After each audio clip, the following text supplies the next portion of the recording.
a pioneer named Nick Pope passed away, and the great one, Erich von Daniken, passed away months ago. So we're seeing the conversation being handed to a new generation. Look, I started listening to Art Bell on Coast to Coast back in Real 1996, quick, 19. So Art Bell was one of the pioneers of breaking this subject onto radio. So this is mass media, and this is right around the time that the internet was coming about of age, but the internet was not a major consumption of media, voice or video at the time. So it was all radio, and Art Bell would be on at 10 p.m. Pacific, and he'd talk about these things. He'd have guys like Bob Lazar on and Richard Hoagland, Whitley Strieber. I would listen to it, and for me, it was entertaining. I mean, it was like I'm of the Christian faith, but until there's evidence, these are just stories because at the time it was a fringe topic. So you come out and say something, you're going to be looked as like a kook, right? You remember Signs came out in 2002, Mel yeah, Gibson movie. Joaquin Phoenix is wearing the tinfoil hat. yeah. So let's fast forward to Real quick. So Annette, what she is saying is Art Bell was pretty much the dominant form of getting the latest up-to-date news outside of the monthly type magazines, because Art right. Bell was on every night. And to make it even more conspiracy theorist, he was only on AM radio. And he was on at 10 p.m. Like most people Yes. were asleep, except those truckers who would actually see things, or they Yes, see with things. his audience, the late night people staying up. And he had his regular listeners. It's a golden era that's gone because of tech, but it was magical, as silly as it Yeah, sounds. and the show's still on. Art Bell passed away Yes. about 8 years ago, but the show's still on. So back then, it was considered fringe because you got this guy late night broadcasting out of Nevada. So if you're talking about a fringe topic, no longer. The one person I'm really talking about is Marco Rubio. He's coming out saying, yeah, there's secret projects reverse engineering these things, not only in America, but Russia and China. For me, going from a 10-20%, these are great stories late at night, to me going 70% now, maybe this stuff is real. Former Defense Intelligence Agency scientist James Lacatski is publicly describing Advanced Aerospace Weapons System Application Program, a secretive Pentagon program run through Bigelow Aerospace in Las Vegas that he says became the largest government UFO UAP study ever.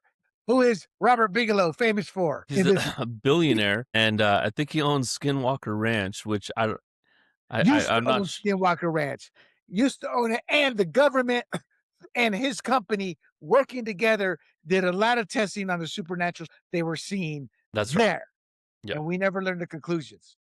According to Lakatsky, AAWSAP compiled over 100 major reports and built the largest UFO database in existence, also investigating hotspots like Skinwalker Ranch and cases involving physical and psychological effects on witnesses. He argues these phenomena are best understood as manifestations of entities that are not human, not just misidentified aircraft or drones, and claims the U.S. is in a technological race to understand and exploit whatever this is.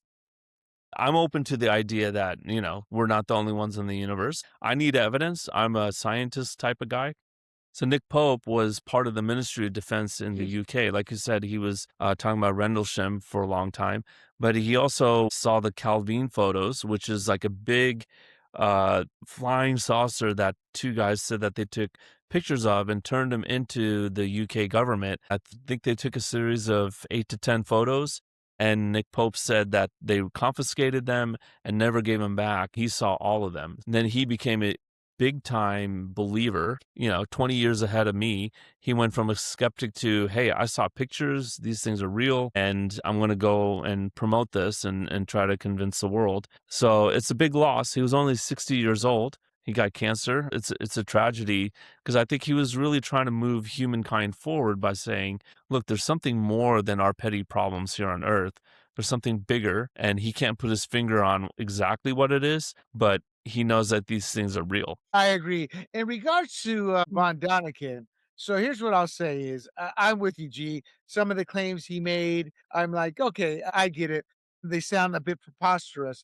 But when you think about it and you look at the Nazca lines, he claimed that they could be landing strips for So whether you buy that or not is beside the point. My question is, this was done 2,000 years ago when there was no flight. How the hell were you drawing all these magical creatures and birds without any guidance from the ground?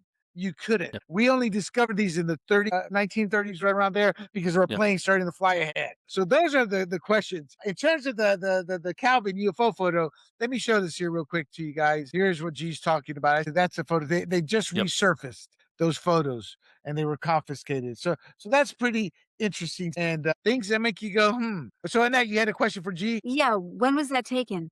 That's So August 4th, 1990. And- Calvine, Scotland. Calvine, Scotland. That's in Scotland. Looked in the sky, saw a large diamond-shaped flying object, and they quickly snapped 6 photos. that could be a flying saucer, but it looks diamond because of the profile. They couldn't tell, but they snapped several pictures.